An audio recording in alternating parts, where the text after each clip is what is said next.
अस्सलाम वालेकुम, मैं हूँ फराह इसाक। रिसर्च मेथड्स एक ऐसा टॉपिक होता है जो कि सिर्फ साइकोलॉजी में ही नहीं बल्कि बहुत सी जो साइंसेस हैं, नेचुरल साइंसेस हैं, मेडिकल साइंसेस हैं या जितने भी जहाँ पर भी रिसर्च का काम होगा वहाँ पर रिसर्च मेथड्स यूज़ होगा। लेकिन ओवरऑल ये डोमेन समझी जाती है साइकोलॉजी की, क्योंकि साइकोलॉजिस्ट सबसे ज़्यादा बिहेवियर स्टडीज़ को और इस तरह से जो एक तरह से सोशल स्टडीज़ हैं ये सारी उसमें यूज़ होता है। इसीलिए ही जितनी भी नेचुरल साइंसेज हैं या दीगर सोशल साइंसेज के बाकी सब्जेक्ट्स हैं वो भी साइकोलॉजिकल रिसर्च मेथड्स को बहुत इंपॉर्टेंस देते हैं। थोड़ा सा डिफरेंस ये होता है कि जो नेचुरल साइंसेज के एक्सपेरिमेंट्स हैं, जिस तरह से उनके अंदर फोटोसिंथेसिस है, न्यूट्रॉन और प्रोटॉन है, फिजिक्स के एक्सपेरिमेंट्स हैं, इस तरह वो एक सर्टेन डोमेन होगी जिसको वो कैप्चर करते हैं। लेकिन साइकोलॉजी के जो रिसर्च मेथड्स हैं ये ह्यूमन बिहेवियर को स्टडी करने का काम करते हैं। इसलिए इनके जो पर्सपेक्टिव है या मेजरमेंट की जो टेक्निक्स हैं वो इतनी यूनिक और सोफिस्टिकेटेड होती हैं कि जिनको हम इस्तेमाल में लाते हुए बहुत से ह्यूमन बिहेवियर को बहुत अच्छी तरह से जज कर सकते हैं। रिसर्च मेथड्स इन साइकोलॉजी जो मैंने अभी ये स्टार्ट कर रही हूँ, ये फरहंदा शहनाज की 3rd ईयर की बुक है। उसके अलावा ये BS साइकोलॉजी में भी इस्तेमाल होती है और बहुत से जो दूसरे सब्जेक्ट्स हैं रिसर्च मेथड्स जिनमें पढ़ाया जाता है उनमें ये सारे रिसर्च मेथड्स यूज़ होते हैं। तो काफ़ी हेल्पफुल होगा जब हम इनको 1 बाय 1 स्टडी करेंगे। मेनली हम पहले समझते हैं कि जो साइकोलॉजिकल रिसर्च है ये क्या होती है और ये किस तरह से कंडक्ट की जाती है। जो साइकोलॉजिस्ट है ना, ये कोई एक तरह से एक ले स्टेटमेंट नहीं देते हैं जैसे कि कॉमन मैन देता है कि अच्छा ये ऐसे नहीं होता कि हम पूछें किसी से कि आपके ख्याल में महंगाई क्यों हो गई है या आपके ख्याल में जो अनएम्प्लॉयमेंट है इसके रीजंस क्या हैं, और कोई भी पर्सन हमें कोई भी जवाब दे देता है। ये कॉमन स्टेटमेंट्स नहीं होती हैं बल्कि हम कॉमन एक्सप्लेनेशंस को इस तरह से एक्सप्लेन करते हैं, साइंटिफिकली उनको एक्सप्लोर करते हैं कि हमारे पास एक वेल इन्वेस्टिगेटेड, एक वेल प्रेडिक्टेड, वेल कंट्रोल्ड तरीके से एक हाइपोथेसिस टेस्टिंग के तरीके से एक इंफॉर्मेशन आती है जो हाईली रिलायबल और ऑथेंटिक होती है। तो यहाँ से जो पहली है ना वो शुरू होता है हमारे पास डिस्टिंक्शन कि जो साइकोलॉजी है ये एक साइंटिफिक स्टडी है, तो ये तमाम साइंटिफिक टेक्निक्स को फॉलो करती है। Psychologist conduct research because they know that they can not rely on feelings, intuitions और जस्ट प्लेन कॉमन सेंस। एक कॉमन सेंस आंसर्स नहीं होते हैं, ना ही इंट्यूशन है कि आपने सोचो विचार की और कोई आंसर आपको मिल गया, बल्कि वो proper cause and effect relationships होती हैं। वो कोई ना कोई उनके पास सबूत होते हैं, उनमें प्रेडिक्शन होती है बिहेवियर्स की। तो साइकोलॉजी तब तक एक साइंस का दर्जा इख्तियार नहीं कर सकती है जब तक एक तरह से कंट्रोल्ड और प्रेडिक्टेबल एक्सपेरिमेंट्स और कंक्लूजन्स हमने ड्रॉ नहीं किए हुए हैं। तो साइंस का भी क्या एम होता है? The aim of science is to provide new and useful information in the form of verifiable data. That means that the data obtained under conditions such that other researchers can repeat the observation and obtain the same result. ये बात हमें समझ के आती है कि एक science, तब हम किसी भी एक्सपेरिमेंट को एक साइंटिफिक एक्सपेरिमेंट कहेंगे कि जब अगर कोई और भी रिसर्चर उसी तरीका कार पर अमल करते हुए उस एक्सपेरिमेंट को दोहराता है तो उसको भी सिमिलर रिजल्ट्स मिलते हैं। तो ये रेप्लिकेशन ऑफ स्टडीज़ कहलाता है। अगर रिपीट होता है तो भी सेम ही फाइंडिंग्स आती हैं। तो इस तरह से हमने काज एंड इफेक्ट रिलेशनशिप को अच्छी तरह से एक्सप्लेन कर लिया है। ये जितने भी रिसर्च मेथड्स हैं उनका यही एम होगा कि उसको हम ज़्यादा से ज़्यादा ऑब्जेक्टिव बनाने की कोशिश करें। जो पहला ये है पूरा पैराग्राफ, इसमें से याद करने की तकरीबन कोई भी चीज़ नहीं है। आपने सिर्फ इसके अंदर से मेन डेफिनेशन याद करनी है। जो कोई भी इनमें से एक आपको डेफिनेशन याद हो जाए तो वो सफिशेंट होगी। जिस तरह यहाँ पर लिखा हुआ है, in formal terms research can be referred as descriptive research and hypothesis testing research. ठीक है, ये दो चीज़ें, क्वालिटेटिव और क्वांटिटेटिव, दो वर्ड्स आएंगे। जैसे कि ये वर्ड आया डिस्क्रिप्टिव रिसर्च क्वालिटेटिव रिसर्च होती है and hypothesis testing research quantitative research होती है। तो हम यहाँ पर सिर्फ यही बताएंगे, क्या बताएंगे? Aim of science is to obtain verifiable and replicable data.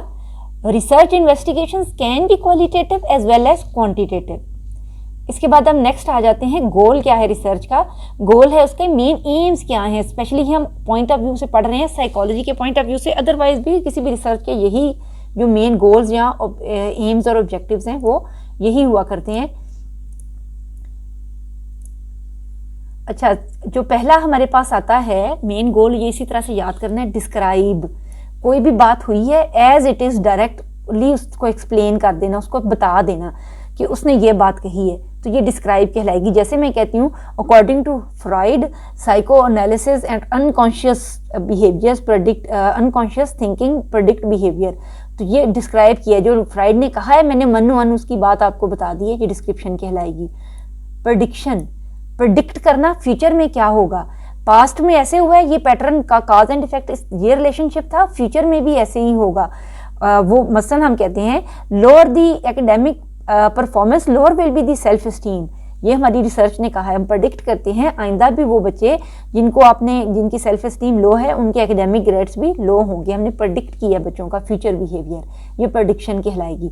Control हमने अप्लाई करना है। कंट्रोल क्यों अप्लाई करना है, क्योंकि हमारा सब्जेक्ट ह्यूमन बीइंग्स हैं, तो ये चांस है कि बहुत से ऐसे इररेलेवेंट वेरिएबल्स या कोई एक्स्ट्रा वेरिएबल्स हैं ऐसे जो अफेक्ट कर रहे हैं हमारे रिजल्ट्स पे, उनको हमने कंट्रोल करना है। जैसे हमने अगर एक्सपेरिमेंट कंडक्ट किया है तो हमने लोगों की एज, जेंडर, एथनिक बैकग्राउंड्स, उनकी ये चीज़ें हमने काफ़ी हद तक कंट्रोल की हैं। हमने उनको कहीं ना कहीं जो काज एंड इफेक्ट रिलेशनशिप है उसको प्रिसाइजली मेजर करने के लिए कुछ ऐसा इन्वायरमेंट क्रिएट किया है कि बाकी इररेलेवेंट वेरिएबल्स पीछे रह जाएं।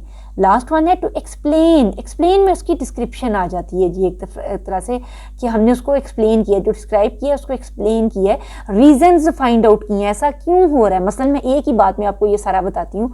डिस्क्राइब, एक ही स्कूल के अंदर कुछ बच्चे हाई अचीवर्स हैं और कुछ बच्चे लो अचीवर्स हैं, ये डिस्क्राइब हो गया। प्रेडिक्ट, वो बच्चे जिनके मार्क्स कम आए थे उनकी सेल्फ एस्टीम लो है, आइंदा भी वो बच्चे जो उनके लो मार्क्स आएंगे उनकी सेल्फ एस्टीम लो होगी। हमने प्रेडिक्ट किया बिहेवियर को। कंट्रोल, मैंने उनके ऊपर कोई क्वेश्चनर एडमिनिस्टर किया है और मैंने उसके अंदर ऐसे बच्चे जो लड़कियां थी, गर्ल्स थी, उनको गर्ल्स के साथ ही कंपेयर किया और बॉयज़ को बॉयज़ के साथ ही कंपैरिजन ड्रॉ किया उनका। मैंने एक ही क्लास के बच्चे लिए हैं, मसलन अगर मैंने 8th क्लास के बच्चे हैं तो सारे 8th क्लास के 8th ग्रेड के ही स्टूडेंट्स हैं और वो एक ही स्कूल से बिलोंग करते हैं, उनकी एज रेंज भी तकरीबन मिलती जुलती है, तो मैंने ये कंट्रोल अप्लाई कर लिया। एक्सप्लेन, मैं अब रिजल्ट की फाइंडिंग आई है तो मैं एक्सप्लेन करूंगी कि एक ही स्कूल में रहने वाले एक ही ग्रेड के बच्चे डिफरेंट अचीव क्यों करते हैं, बिकॉज उनमें से कोई बच्चे जिनकी सेल्फ एस्टीम अच्छी है उनके ग्रेड्स अच्छे हैं और जिनकी सेल्फ एस्टीम अच्छी हाई नहीं थी उनके ग्रेड्स भी अच्छे नहीं आए। तो ये मैंने एक्सप्लेन किया उस चीज़ को, किसी भी फिनोमिना को। तो ओवरऑल एक जो डिटेल्ड रिसर्च है वो इन चारों पॉइंट्स को कवर करती है, to describe the phenomena, to predict the phenomena, to control certain variables and to explain a phenomena. ये हम 4 बातें लिखेंगे। शॉर्ट क्वेश्चंस में समटाइम ये चीज़ आ जाती है, अगर किसी का पेपर पैटर्न ऐसे है कि उसमें शॉर्ट क्वेश्चंस दिए जाएंगे। लॉन्ग क्वेश्चन में हमें सिर्फ ये 4 लफ्ज़ जो मैंने भी हाईलाइट किए हैं हम ये भी लिख देंगे तो सफिशिएंट होंगे, हमें डिटेल लिखने की ज़रूरत नहीं होगी इसमें। नेक्स्ट हम आ जाते हैं इसके स्टेप्स की तरफ। मैं पहले हाईलाइट कर दूं। अच्छा, इसके जो स्टेप्स हैं जो हम लेंगे वो कुछ पॉइंट्स हमारे पास गिवन है, इनको हम बेशक रीड कर लें तो सफिशिएंट है, ये आपने लिखना नहीं है, इसको लिखने की ज़रूरत नहीं होगी। सिर्फ डेफिनेशन और गोल्स लिख के हम सीधे जो भी रिसर्च का टॉपिक आएगा हम उस पर चले जाएंगे डायरेक्टली। अच्छा, पॉइंट्स लिखे हुए। एम्पिरिकल एक वर्ड होता है। एम्पिरिकल का मतलब होता है एक चीज़ जो कि क्वांटिफाइबल है, जो डिजिटल फॉर्म में पॉइंट्स में गिवन है। जैसे कि हम कहेंगे 26% बच्चों की फाइंडिंग्स आई कि वो हाई अचीवर्स थे, 30% बच्चों की जो थी वो एवरेज अचीवमेंट में आया और 1% हाई अचीवर्स में आया। तो ये एम्पिरिकली मैंने डिफाइन किया है। इसके बाद आया हुआ है क्वांटिफाई। क्वांटिफाई भी अगेन वही है कि मेजर, उसको हमने ग्रुप्स में डिवाइड कर लिया है। ओवरऑल ये अपने वर्ड्स बहुत रिपीट होंगे, एम्पिरिकल, क्वांटिफाइएबल, ये ऑब्जेक्टिव, ये सारे वर्ड्स कम मोर और लेस सिमिलर बात ही करते हैं। इस चीज़ का मतलब ये है कि कोई भी चीज़ जिसको हमने मैथमेटिकली एक्सप्लेन कर दी है, जिसको हम स्टैटिस्टिकली डिफाइन कर सकते हैं, जो एक डिजिटल या न्यूमेरिकल स्कोर हमें प्रोवाइड करती है, तो वो हमें वो सारी की सारी वो एक तरह से सारे वर्ड्स उसी में ही रिपीट होते हैं। जो हमारे पास कॉमन रिसर्च मेथड्स हैं उन सब के नेम्स मैं एक दफ़ा बोल देती हूँ। आम जितनी भी हमारी रिसर्च की बुक्स हैं उन सब में यही मेथड्स गिवन है। इसको अगर हम देखें तो ये बनते हैं, हमारे पास 8 कॉमन मेथड्स बनते हैं। First one is observational, interview, case study, experimental, survey, day book and biographical method. ज़रा हम इनको अब 1 बाय 1 डिटेल से देखने की कोशिश करते हैं कि इनके अंदर क्या लिखा हुआ है। जो सबसे पहला हमारे पास मेथड ऑफ इन्वेस्टिगेशन है रिसर्च मेथड्स में, वो कहलाता है ऑब्जर्वेशनल मेथड।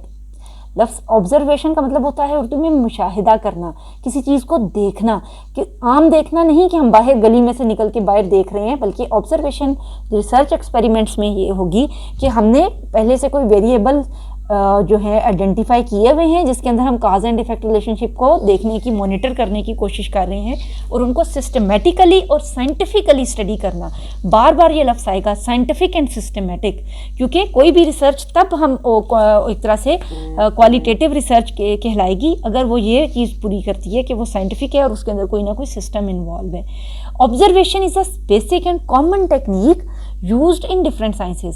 साइंटिफिक ऑब्जर्वेशन क्या होती है, इसकी आगे ये डेफिनेशन बनी हुई है सेकंड लाइन में। Scientific observation is made under precisely defined conditions. Precisely होता है वेल एक्सप्लेन्ड, हमने पूरी तरह से एक एक चीज़ को मॉनिटर करके एक्सप्लेन कर लिया है। In a systematic and objective manner, ये ज़रूर याद रखना है, systematic and objective manner. And its record is kept carefully, उसके बाद हमने उसको रिकॉर्ड भी मेनटेन करना है, वो हमने सिस्टमेटिकली बनाया हुआ है। मसलन हम ऑब्जर्वेशन ले रहे हैं किसी न्यू बॉर्न बेबी की और हम उसकी हार्ट बीट चेक कर रहे हैं, तो हमने बनाया हुआ है कि हर 5 मिनट्स के बाद उसकी हार्ट बीट जो आ रही है वो हमने एक तरह से लिखनी है एक पेज के ऊपर। तो हम हर उस टाइम के बाद, हर 5 मिनट्स के बाद हम उसकी हार्ट बीट लिख रहे हैं, तो ये हम एक सिस्टमेटिकली उसकी ऑब्जर्वेशन ले रहे हैं। इस तरह किसी भी चीज़ को जब हम इस तरह डिफाइन करके उसकी मेजरमेंट्स लेते हैं तो वो सिस्टमेटिक ऑब्जर्वेशन कहलाएगी। ऑब्जर्वेशन फर्स्ट स्टेप है, ऑलमोस्ट ये जो पहला पैराग्राफ है ये वाला, ये लिख लेना सफिशिएंट होता है। गोल क्या है ऑब्जर्वेशंस का, क्यों करते हैं हम, इसके 2 तरह के गोल्स होंगे। एक कहलाएगा प्राइमरी गोल ऑब्जर्वेशन का। It is not possible for researchers to observe all of a person's behavior, so they rely on observing sample of people's behavior.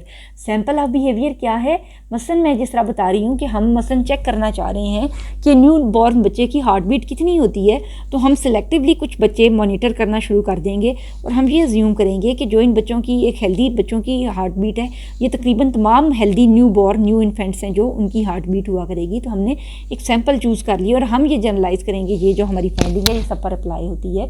तो इस तरह से जो पहला रीज़न है वो ये है कि we want to observe some behaviour so that we can generalise it to all the data from all the population, जो कि सब के ऊपर अप्लाई होता है। अच्छा, नेक्स्ट जो हमारे पास इसका पॉइंट आएगा वो ये है, ऑब्जर्वेशन में take many forms and it's not at once the most primitive and the most modern research technique. ये सेकंड जो हमारा है ना गोल ऑब्जर्वेशन का, पहला तो ये हो गया कि सैंपल ऑफ बिहेवियर से हम चेक कर सकें कि ब्रॉड वे में सबका बिहेवियर क्या है। जो सेकंड पॉइंट हमारे पास बनेगा ना वो ये बनेगा कि ये जो मेथड है ऑब्जर्वेशन मेथड, ये अकेला नहीं होता बल्कि ये सेकंड मेथड के तौर पर यूज़ होता है। जैसे कि मेनली हम इंटरव्यूज़ ले रहे हैं और साथ साथ हम बिहेवियरल ऑब्जर्वेशन ले रहे हैं, ठीक है, या फिर हमने कोई इंटरव्यू कंडक्ट कर रहे हैं और इस तरह से हम किसी भी दूसरा सर्वे वगैरह कर रहे हैं, एक्सपेरिमेंट कर रहे हैं, हम कोई एक्सपेरिमेंट कंडक्ट कर रहे हैं, साथ में हम पर्सनल ऑब्जर्वेशन और मेजरमेंट्स भी ले रहे हैं, तो ये सेकंड मेथड के तौर पर भी यूज़ होता है बहुत सारे रिसर्च मेथड्स में। ये 2 हम गोल लिखेंगे, बहुत ही छोटा सा लिखना है, 2 लाइंस के अंदर, एक लाइन में। जैसे प्राइमरी जो गोल है वो सिर्फ इतना लिखना ही काफ़ी है कि sample of behaviour is selected according to demand and goal of the research. और सेकंड हमारे पास इसका गोल क्या है कि ये अकेली टेक्निक नहीं है बल्कि ये दूसरे रिसर्च मेथड्स के साथ यूज़ होता है। ये जो पहली लाइन है ये आप इसको हाईलाइट कर लेंगे, ये मैं आपको ही कर देती हूँ, ये वाली इतनी सी लाइन लिखनी है और हम आगे चले जाएंगे। टाइप्स ऑफ ऑब्जर्वेशन, यानी हमने देख लिया an observation is an in a situation is something that is systematic and well controlled and we observe something to take the to make it as a second method. ये हमारे second method के तौर पर use होता है। Types of observation, यहाँ से main chunk शुरू होता है सारे क्वेश्चन का। ये जो ट्री बना हुआ है ये आपने सारे का सारा याद करना है अच्छी तरह से, ये सारा करने वाला है। कितनी इसकी टाइप्स हैं। ऑब्जर्वेशन है विद इंटरवेंशन और विदाउट इंटरवेंशन। विद इंटरवेंशन तब होगा कि जो ऑब्जर्व कर रहा है ना वो खुद से कोई कंट्रोल भी एक्सर्ट कर रहा है अपनी तरफ से, और विदाउट इंटरवेंशन में as it is when the phenomena is happening उसको ऑब्जर्व किया जा रहा है या मॉनिटर किया जा रहा है।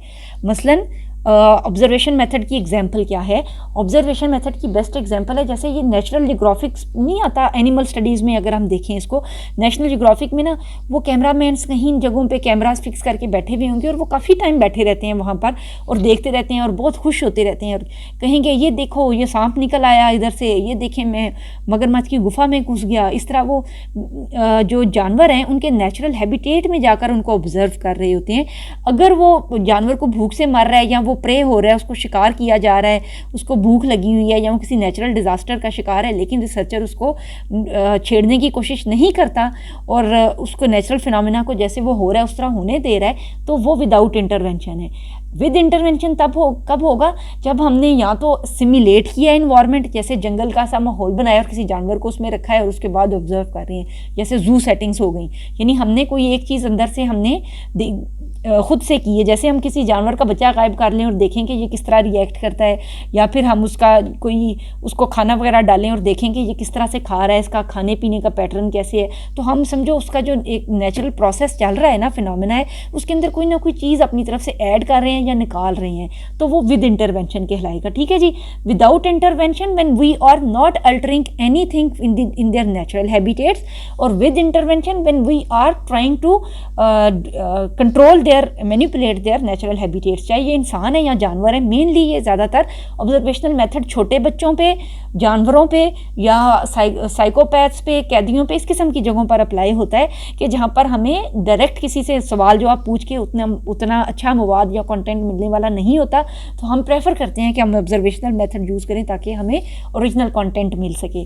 अच्छा, अब हम आते हैं विद इंटरवेंशन, जिसके अंदर रिसर्चर ने कोई ना कोई कंट्रोल एक्सर्ट किया या कोई ना कोई मैनिपुलेट करने की कोशिश की है। ठीक है, जैसे जू सेटिंग्स में जिस तरह मैं बता रही हूँ अभी, नेचुरल हैबिटेट्स के अंदर कोई ना कोई अपनी तरफ से कोई चीज़ ऐड की है या रिमूव की है, तो उसमें एक आता है स्ट्रक्चर्ड ऑब्जर्वेशन। स्ट्रक्चर्ड ऑब्जर्वेशन क्या है? स्ट्रक्चर्ड ऑब्जर्वेशन, स्ट्रक्चर प्रोवाइड करना। स्ट्रक्चर्ड ऑब्जर्वेशन साइकोलॉजी में बहुत ज़्यादा इस्तेमाल होती है, बल्कि ऑब्जर्वेशनल मेथड्स में बेसिकली स्ट्रक्चर्ड ऑब्जर्वेशन ही है जो कि इस्तेमाल हुई है, जो जिसके ऊपर थेरीज बेस की हैं। नाम याद रख लेने हैं, जेन पियाजे की डेवलपमेंटल साइकोलॉजी की स्टडीज़ हैं, उनके अंदर स्ट्रक्चर्ड ऑब्जर्वेशन इस्तेमाल हुई। जेन पियाजे ने फर्स्ट टाइम ये बताया था कि बच्चा किस उम्र में जाकर क्या चीज़ सीख सकता है ना, तो उसने एक तरह से जितना हमारा मॉडर्न डे कैरिकुलम है ना, सिलेबस बना हुआ है आपका और हमारा ये कि बच्चा प्रेप क्लास का बच्चा क्या पढ़ सकता है, दूसरी जमात का क्या बच्चा पढ़ सकता है, तीसरी जमात का बच्चा क्या पढ़ सकता है, छोटे बच्चे कब बड़ा होना शुरू करते हैं, उनकी साइको सोशल डेवलपमेंट कैसे होती है, इस चीज़ के ऊपर सारी बहुत बड़ी उनकी थेरी है जेन पियाजे की, और वो सारी की सारी स्ट्रक्चर्ड ऑब्जर्वेशन के ऊपर बेस्ड है। यानी उन्होंने बच्चों को ऑब्जर्व किया और उसको चेक किया कि ये बच्चे किस तरह से सीख सकते हैं। उसके अलावा मॉडर्न डे साइकोलॉजिकल थेरीज में एल्बर्ट बिंडोरा का नाम आपने पढ़ा हुआ होगा, सोशल लर्निंग थेरिस्ट है। एल्बर्ट बिंडोरा की बच्चों के साथ जो स्टडी थी एग्रेशन और इमिटेशन के बारे में, वो स्ट्रक्चर्ड ऑब्जर्वेशन पे थी, जिसमें बच्चों को वन वे मिरर के टेक्निक के थ्रू ऑब्जर्व किया गया था कि वो किस तरह से बिहेव करते हैं और किस तरह से पार्टिसिपेट करते हैं।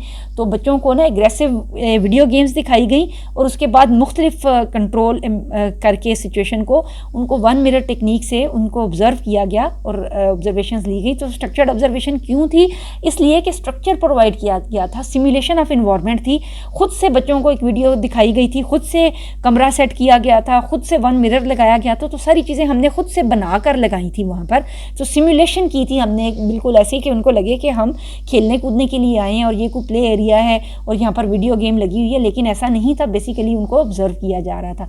तो ये स्ट्रक्चर्ड ऑब्जर्वेशन कहलाएगी। उसके साथ साथ फील्ड स्टडी हम डिटेल से पढ़ेंगे। इसकी फील्ड स्टडी मेथड, किसी जगह की नेचुरल जगह पर जाना और वहाँ पर उस चीज़ को स्टडी करना, फील्ड में जाकर स्टडी करना। जैसा कि इसकी बेस्ट एग्जांपल है ये जो प्रोग्राम नहीं लगा करते आजकल, सरेआम का प्रोग्राम है, इसके अलावा टीवी पर और बहुत से ना ऐसे स्टिंग ऑपरेशन किस्म के प्रोग्राम्स हैं। ये सारे फील्ड में जाकर किसी फैक्ट्री एरिया में, किसी साइट पे जाकर उन चीज़ों को ऑब्जर्व कर रहे होते हैं, तो ये फील्ड स्टडी कहलाएंगे। यूजुअली जो इंजीनियरिंग के स्टूडेंट्स हैं या इस तरह वो जाकर हॉस्पिटल्स में जाकर काम कर रहे हैं, किसी भी इस किस्म के इन्वायरमेंट में जाकर काम कर रहे हैं, तो दरअसल वो जो स्टडीज़ होंगी, रिसर्चेज होंगी, वो फील्ड स्टडी कहलाएंगी। समटाइम ये पार्टिसिपेंट ऑब्जर्वेशन होती हैं, समटाइम ये नॉन पार्टिसिपेंट ऑब्जर्वेशंस होती हैं। पार्टिसिपेंट ऑब्जर्वेशन ये कब कहलाएंगी? तब कहलाएंगी कि जब जो रिसर्चर है वो खुद भी उस चीज़ का हिस्सा बन जाता है। जैसे कि ये टीवी पे पिछले दिन अरशद शरीफ के प्रोग्राम्स दिखा रहे थे कि वो आर्मी एरियाज़ में आगे बॉर्डर्स पर गए हुए हैं, खुद भी उन्होंने वो पहना हुआ यूनिफॉर्म और वो उनके साथ ही घुल मिल के बैठे हुए हैं और वही कुछ कर रहे हैं। तो be like a soldier to feel like a soldier, इस तरह से उन्होंने प्रोग्राम किए हैं। तो जब पार्टिसिपेंट ऑब्जर्वेशन में जो रिसर्चर है वो उस चीज़ का हिस्सा बन जाता है, उस मैकेनिज्म का, तब वो बड़ा डीप इनसाइड उसको बहुत सी इन्फॉर्मेशन मिलती है। सेम वे जो हम इंटर्नशिप्स कर प्रोग्राम्स हैं हमारे या फिर इस किस्म की जितनी भी चीज़ें होंगी जिसमें participant one of the workers act करेगा तो उसको बहुत इन्फॉर्मेशन मिलती है, तो वो पार्टिसिपेंट ऑब्जर्वेशन कहलाएगी। इसी तरह से याद है कि हमारी जो हम सुना करते थे कि हज़रत उमर जो थे वो भेस बदल कर लोगों में घुल मिल जाते ताकि लोगों के सही हालात मालूम कर सकें। तो दरअसल ये उनका पार्टिसिपेंट ऑब्जर्वेशन मेथड था कि वो ये देखें कि कॉमन पर्सन क्या सीख रहा है, क्या कर रहा है और वो क्या सोच रहा है, क्योंकि उस टाइम पे ना तो टीवी और अखबारात थे, ना सोशल मीडिया था कि लोगों के अपनी भड़ास निकालने का कोई मौका मिल सके। तो जो खलीफा थे, खलीफा वक्त थे, उनके पास यही तरीका था कि वो लोगों के अंदर पार्टिसिपेंट ऑब्जर्वर बनकर घुल मिल के इंफॉर्मेशन कलेक्ट कर सकें। नॉन पार्टिसिपेंट कब होगा कि जब जो रिसर्चर है, लोगों को पता है कि ये रिसर्चर है और वो एज एन आउटसाइडर वहाँ पर जाकर फिनोमेना को ऑब्जर्व करने के लिए बैठा हुआ है और कुछ घंटे चीज़ों को ऑब्जर्व करके वो लेकर आ रहा है। इसके हवाले से ना हम डिटेल से पढ़ेंगे, इन सब की अपनी अपनी लिमिटेशंस होंगी और कुछ कुछ खसूसियात होंगी जिनको हम डिटेल से स्टडी करेंगे। विदाउट इंटरवेंशन में नेचुरलिस्टिक ऑब्जर्वेशन है। नेचुरलिस्टिक ऑब्जर्वेशन जैसे मैंने बताया कि जो नेशनल जियोग्राफिक चैनल है उसके अंदर जितनी भी ऑब्जर्वेशन हो रही है एनिमल्स के ऊपर, वो सारी की सारी नेचुरल हैबिटेट्स में जाकर शेरों पे, बब्बर शेरों पे, बंदरों पे, सांपों पे हो रही है, वो सब नेचुरल हैबिटेट्स में हो रही है, तो नेचुरलिस्टिक ऑब्जर्वेशन कहलाएगी। अच्छा, जो कोरिलेशनल मेथड है ये अलग से एक मेथड नहीं है, बल्कि कोरिलेशन चूँकि स्टैट्स की एक टेक्निक है, तो जब भी हम काज एंड इफेक्ट रिलेशनशिप के ऊपर बात करेंगे कि क्या चीज़ काज है और उसका रीज़न क्या है, तो वो कोरिलेशनल मेथड कहलाएगी। आप चाहें तो आप ऑब्जर्वेशन मेथड में कोरिलेशनल मेथड को ना भी करें, इसको आप बीच में से कट भी कर दें। सिर्फ हमारे पास डिटेल से करने के लिए structured observation, field study method और नेचुरलिस्टिक ऑब्जर्वेशन, ये तीन अगर हम मेथड डिटेल से कर लेते हैं तो हम ऑब्जर्वेशनल मेथड की टाइप्स को फुली कवर कर सकते हैं। अच्छा, अब हम ज़रा आते हैं इसकी टाइप्स के बाद, ये आती हैं जो, अगर हम इसके पीछे जाएं ना टाइप्स ऑफ ऑब्जर्वेशन में, मैं यहाँ पर एक्सटेंड कर देती हूँ इन दोनों चीज़ों को। ऑब्जर्वेशन के पीछे भी अगर हम जाएं ना, टाइप्स ऑफ ऑब्जर्वेशन हम पढ़ रहे हैं अभी, ये कहलाएंगी इंटरनल ऑब्जर्वेशंस। इंटरनल, लिखने में मेरे से गलती हो रही है, थोड़ी सी साफ नहीं लिखने हो रहा, excuse me for this. And external observation, ये पूरा नहीं मेरे से लिखने हो रहा क्योंकि सफ़ा छोटा पड़ रहा है, पर मैं लिख देती हूँ। ऑब्जर्वेशनल मेथड में पहले आपने लिखना है इंटरनल और देन एक्सटर्नल। इंटरनल, ये जितनी नीचे ये लिखी हुई है ये सब एक्सटर्नल ऑब्जर्वेशन में है, इसके अंदर आ रही हैं, ठीक है।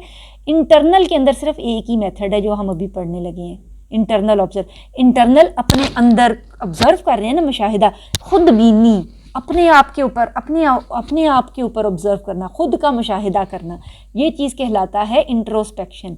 इंट्रोस्पेक्शन कॉम्बिनेशन है टू वर्ड्स का। इंट्रो का मतलब ये इंट्रो, और देन स्पेक्शन, स्पेक्शन का मतलब होता है देखना, इंट्रो का मतलब होता है विद इन, अपने अंदर। जिस तरह ये इंट्रोडक्शन कराएं अपना, ठीक है, इंट्रो लिखें, इंट्रो अक्सर हम वर्ड यूज़ करते हैं, तो ये वही इंट्रो का वर्ड है। तो इंट्रोस्पेक्शन, अपने आप को खुद से देखना, खुद बीनी, खुद का मुशाहिदा करना, तो ये इंटरनल ऑब्जर्वेशन की एक ही टाइप है। जैसे ये जितनी टाइप्स है ना, structured observation, field study, naturalistic, ये सब एक्सटर्नल ऑब्जर्वेशन की टाइप्स हैं। इंटरनल की सिर्फ इंट्रोस्पेक्शन है। तो लफ्ज़ इंट्रोस्पेक्शन फर्स्ट टाइम हमें कॉइन किया है विलियम वॉन्ट ने, जिसको बाबाई साइकोलॉजी कहा जा सकता है मॉडर्न डे की। जो फर्स्ट जो थी ना साइंटिफिक लैब 1709 में लेप्जिग जर्मनी में विलियम वॉन्ट ने बनाई थी, और इनका जो मेथड ऑफ इन्वेस्टिगेशन था वो इंट्रोस्पेक्शन था। यानी इन्होंने ये कहा था कि what psychology should study, psychology should monitor and study internal processes. और इन्होंने अपने जो स्टूडेंट्स थे उनको ट्रेन किया था इंट्रोस्पेक्शन में। ये क्या चीज़ है मैं आपको बताती हूँ। जितना सेंसेशन का चैप्टर हम पढ़ते हैं ना, जो सेंसरी मोडेलिटीज़ हम पढ़ते हैं, वो सब विलियम वॉन्ट की एक्सप्लेन्ड है। यानी कि विलियम वॉन्ट के जो सब्जेक्ट्स थे ना, वो थे जिन्होंने फर्स्ट टाइम एक्यूरेटली बताया था कितने डेसिबल से नीचे हम आवाज़ नहीं सुन सकते, कितने डेसिबल से ज़्यादा ऊंची साउंड हो तो हमारे कानों के पर्दे डैमेज हो सकते हैं, कितनी पेन की थ्रेशोल्ड हो तो हमें पेन महसूस नहीं होता, कितने थ्रेशोल्ड की पेन हो तो हमारे लिए पेन अनबियरेबल हो जाएगा, कितनी तेज़ रोशनी हो तो हमारी आंखें चुंधिया जाएंगी और हमारे लेंस डैमेज हो जाएंगे, कितनी कम रोशनी हो तो हमारे जो कोन्स हैं वो काम कर सकेंगे और हमारी कलर विजन रिटेन रह सकेगी। इस तरह ये जो चीज़ थी ना, ये सेंसरी थ्रेशोल्ड्स कहलाती हैं। ये सारी की सारी विलियम वॉन्ड ने फर्स्ट टाइम एक्सप्लेन की थी और ये पहला टॉपिक था साइकोलॉजी का। वहाँ से ये टर्म आई है इंट्रोस्पेक्शन, और अभी तक हम इसको इस्तेमाल करते हैं और अभी तक ये मॉडर्न डे में जितनी साइकोलॉजी के डिफरेंट मेथड्स हैं उनमें ये यूज़ होती है। यानी इंट्रोस्पेक्शन का मतलब ये है कि खुद का पता होना कि मैं क्या महसूस कर रहा हूँ। मुझे सर्दी लग रही है, मुझे गर्मी लग रही है, मेरे महसूसात क्या हैं, मुझे पेन तो नहीं महसूस हो रहा, मुझे कितना पेन महसूस हो रहा है। इसमें हम ये बता सकेंगे 2 कप्स में चीनी है तो किस वाले में चीनी ज़्यादा है, किस वाले में कम है। माइन्यूट जो डिफरेंसेस हैं ये सारे के सारे इंट्रोस्पेक्शन मेथड के अंदर आते हैं और हम इसको डिटेक्ट कर पाते हैं। ये अपने याद रखना इंट्रोस्पेक्शन क्या है। मैं ज़रा इसको रीड कर देती हूँ। When William Wundt established first laboratory for experimentation of psychology, और उनका मेथड ऑफ इन्वेस्टिगेशन था इंट्रोस्पेक्शन। अर्ली साइकोलॉजी में इसको कैसे डिफाइन किया गया था? द स्टडी ऑफ, मैं इसको हाईलाइट कर देती हूँ, the study of mental experiences and it's data were largely self observation in the form of introspection. It means looking with in the observation of one's own mental processes. ठीक है, clear, बड़ा अच्छा लिखा हुआ है। इतना ही लिखना काफ़ी है। पेपर में हम सिर्फ इतना ही लिखें तो हमें पूरे मार्क्स मिल जाते हैं। इसके निचले पैराग्राफ में इन्होंने इसकी थोड़ी एक्सप्लेनेशन ज़्यादा दी हुई है, लेकिन हमारे लिए इतना ही पढ़ना याद करना सफिशिएंट है। बाकी एक्सप्लेन मैंने अच्छी तरह से कर दिया कि इंट्रोस्पेक्शन होता क्या है। ठीक है, इसीलिए हर एक पर्सन का डिफरेंट होगा, हर एक की थ्रेशोल्ड थोड़ी सी डिफरेंट होंगी, लेकिन विलियम वॉन्ड ने ओवरऑल कैलकुलेट करके एवरेज थ्रेशोल्ड्स निकाल दी हुई हैं। जैसे कि अब हमें पता है कि 20 डेसिबल से नीचे की आवाज़ नहीं हम सुन सकते हैं, और आई थिंक 400 डेसिबल से ऊंची आवाज़ हो तो हमारे कानों के पर्दे डैमेज हो जाते हैं। इसी तरह से जो हमारी डिफरेंट पेन की थ्रेशोल्ड्स हैं वो भी हमें अब पता है, और जो विजुअल है मॉडलिटीज़ हैं उनका भी हमें पता है। तो ये सारी की सारी विलियम वॉन्ड ने हमें दी थी। इसके बाद इसके मेरिट्स और डीमेरिट्स हम एक्सप्लेन करेंगे। अच्छी चीज़ ये क्या है कि ये इन डेप्थ डिटेल्ड इन्फॉर्मेशन देती है अबाउट आवर सेल्फ। एक पर्सन को अपने बारे में सही तरह का नॉलेज देती है। हमें अपने हमारे ओन जो मेंटल प्रोसेसेस हैं उनके बारे में इंफॉर्मेशन मिलती है। तो ये 2 लाइन्स हो गई। First hand knowledge about mental functioning gives observation of our own mental processes. It gives, we take our mind as a sample and judge other minds by our own. Introspection has a private quality. ठीक है, इसकी एक private quality क्या है कि मुझे ही पता है कि मैं क्या महसूस कर रही हूँ, दूसरे लोगों को नहीं पता। यही इस चीज़ का डीमेरिट भी है। वही चीज़ें इसका ना तकरीबन जो मेरिट है ना उसी में से ही डीमेरिट्स निकल आते हैं। डीमेरिट सबसे बड़ा क्या होगा कि ये सब्जेक्टिव मेथड है, ये क्वान्टिफाइबल नहीं है, ये एम्पिरिकल नहीं है, ये ऑब्जेक्टिव नहीं है, तो ये साइंटिफिक भी नहीं है। ये सारी वो चीज़ें फुलफिल ही नहीं करता। ऑलमोस्ट जितनी भी ये बातें अब लिखी हुई हैं ये सारी इसी चीज़ की रेपिटिशन है। देन आगे लिखा हुआ है लिमिटेड बिहेवियर, यानी इंट्रोस्पेक्शन से सवाए सेंसेशन का चैप्टर निकालने के और हम कुछ नहीं निकाल पाए, सवाए सेंसरी थ्रेशोल्ड्स को एक्सप्लेन करने के, और बाकी जो बिहेवियर्स हैं हमारे और जो मॉडर्न डे साइकोलॉजी है वो इस पर रिलाई नहीं करती है। एक्सपेंसिव और टायरसम कि एक ही बंदे को हम बार बार जब पूछ रहे हैं कि आपको कौन सी वाली कप में चीनी में टेस्ट ज़्यादा आ रहा है, अब आपको पेन की थ्रेशोल्ड ज़्यादा महसूस हो रही है, कौन सा गद्दा ज़्यादा नरम है, हार्ड सरफेस कौन सी वाली ज़्यादा है, तो अब वो बहुत ही माइंड के लिए स्ट्रेसफुल है। तो ये काफ़ी स्ट्रेसफुल था। इंडिविजुअल डिफरेंसेस स्टिल आ रहे थे क्योंकि सब्जेक्टिव है तो इंडिविजुअल डिफरेंसेस तो होंगे ही। तो रिकमेंडेशन क्या है, इसको अलग से इस्तेमाल नहीं कर सकते हैं, इसको फर्स्ट हैंड इनिशियल हम इस्तेमाल कर सकते हैं, लेकिन हम इसको लॉन्ग टर्म इस्तेमाल नहीं कर सकते हैं कि हम इसके ऊपर टोटली जो है ना रिलाई कर सकते हैं। अच्छा, नेक्स्ट है हमारे पास naturalistic observations. Naturalistic observation nature में जाकर स्टडी करना किसी फिनोमेना को जो उनका नेचुरल रियल हैबिटेट है, to observe a phenomena in the natural habitat of the organism whether it's either animals or human beings, किसी का भी नेचुरल हैबिटेट। तो उसमें हम अब ये नहीं करेंगे, जैसे मैंने बताया था ना कि सोशल एक्सपेरिमेंट्स में सम टाइम जैसे एल्बर्ट पिंडोरा ने सिम्युलेटेड इन्वायरमेंट हम प्रोवाइड करते हैं मिलती जुलती, वो ऐसा नहीं होता बल्कि उनके नेचुरल हैबिटेट में जाना होता है। जैसे जानवर है तो उनको जंगल में ही ऑब्जर्व करना है, चिड़िया है तो उसका जो घोंसला है उधर ही हम देखें कि वो किस तरह से हैचिंग करती है और किस तरह से बच्चे पाल रही है, या किसी को भी हमने किसी कम्युनिटी को हमने जज करना है तो हम वहाँ पर जाकर रहें और हम उनके रहन सहन को उनके नेचुरल हैबिटेट में हम जाकर ऑब्जर्व करते हैं। जितनी एंथ्रोपोलॉजिकल स्टडीज़ हैं वो सारी नेचुरलिस्टिक ऑब्जर्वेशन में आती हैं। इसको हम ज़रा रीड कर देते हैं। Observation of behaviour in a natural setting without any attempt by the observer to intervene नहीं करना। जो एक्सपेरिमेंटर है या रिसर्चर है वो कुछ भी चेंज नहीं कर रहा, वो कुछ मैनिपुलेट नहीं कर रहा, वो कुछ भी कंट्रोल नहीं कर रहा, is called naturalistic observation. In this method observer acts as a passive recorder. अब ये वर्ड है पैसिव रिकॉर्डर, वो सिर्फ रिकॉर्ड ही करना है, बैठा है, ऑब्जर्व कर रहा है और वो उनको रोक नहीं रहा, ठीक है। अगर वो किसी कबीले में गया, अफ्रीकन ट्राइब में गया है और वो वहाँ पर उनके रिचुअल्स होते हुए देख रहा है, या हमारे यहाँ सोशल साइकोलॉजी की या सोशियोलॉजी के स्टूडेंट्स हैं या एंथ्रोपोलॉजी के स्टूडेंट्स हैं, वो रिचुअल्स होते हुए देखते हैं, किसी गाँव में गए हैं, वेडिंग विलेज वेडिंग देख रहे हैं, तो वो इंटरवीन नहीं करेंगे, जैसे लोग कर रहे हैं बस उस फिनोमेना को ऑब्जर्व करेंगे। तो पैसिव रोल है रिसर्चर का, ये भी एक वर्ड ज़रूर लिखना है हमने। थर्ड पैराग्राफ में आ रहा है जो उससे कोई क्वेश्चन भी नहीं करने और कोई टेस्ट वगैरह भी नहीं करने, सिर्फ टेप रिकॉर्डर्स एंड कैमरास जो है ना वो इस्तेमाल किए जा सकते हैं। उसके अलावा हम किसी भी तरीके से उनका जो कुछ भी वो कर रहे हैं हम उनको इंटरवीन नहीं करेंगे। स्टिल ये एक सिस्टमेटिक मेथड है, यानी ये पता हो कितनी ड्यूरेशन का लेना है और क्या ऑब्जर्व करना है। Already there should be a known variable, कुछ वेरिएबल्स हों जिनको हम स्टडी कर रहे हैं, और वो बिल्कुल ही एक यूजलेस पर्सन की कॉमन सेंस और इंट्यूशन बेस्ड ना हो। There should be some system involve in it for the data collection. जैसा कि ये टिम्बर्जन ने क्या कहा था, I find that during the long hours of observation in the field I not only learn behaviour pattern by I get ideas hunches for theories which I later tested for experiments when possible। तो observe जो इस किस्म की naturalistic observations है ना, इनमें हमें ये चीज़ बड़ी फ़ायदामंद होती है कि हमें बहुत सा ऐसा मवाद मिलता है कि जिसके ऊपर हम बाद में अपनी बहुत से हाइपोथेसिस और ऑब्जर्वेशंस बना सकते हैं। तो यूजुअली जब हमने रिसर्च कंडक्ट करनी होती है ना, तो जो फर्स्ट स्टेप्स है ना उनके अंदर नेचुरलिस्टिक ऑब्जर्वेशंस आ जाती हैं। क्वालिटेटिव रिसर्च मेथड कहलाएगा ये नेचुरलिस्टिक ऑब्जर्वेशन। सम टाइम हम इसको कंबाइन करते हैं दूसरे मेथड्स के साथ और इसको हम साथ लेकर चलते हैं। तो अदरवाइज़ ये खुद से एक क्वालिटेटिव मेथड है।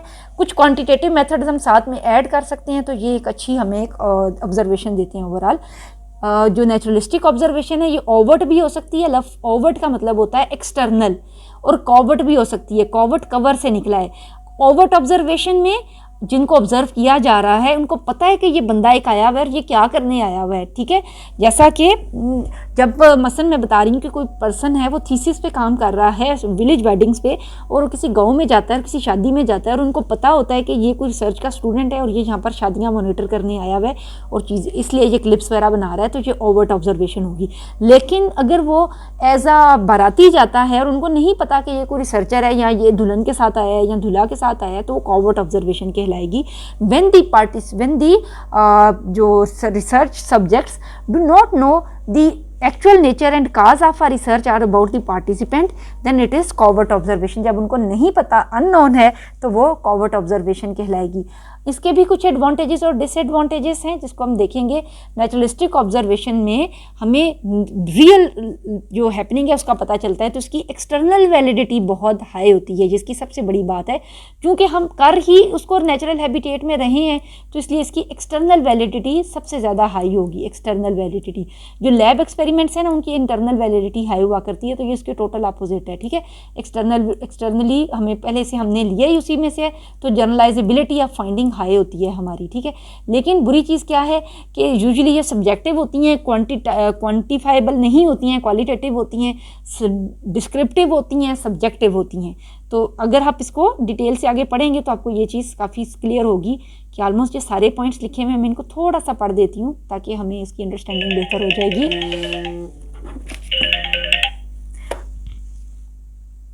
इसमें लिखा हुआ है naturalistic observation of people can also be revealing. इसके अलावा actual behaviour, actual real world में हम ये करते हैं, इसलिए ये रियल हमें काज एंड इफेक्ट इसका पता चलता है। जो हमने रिकॉर्डिंग्स वगैरह बनाई हैं उससे हम सिर्फ वो नहीं सिर्फ हम करते बल्कि हमें उसके अलावा भी बहुत सी इंफॉर्मेशन मिलती है जिसको हम लेटर यूज़ कर सकते हैं।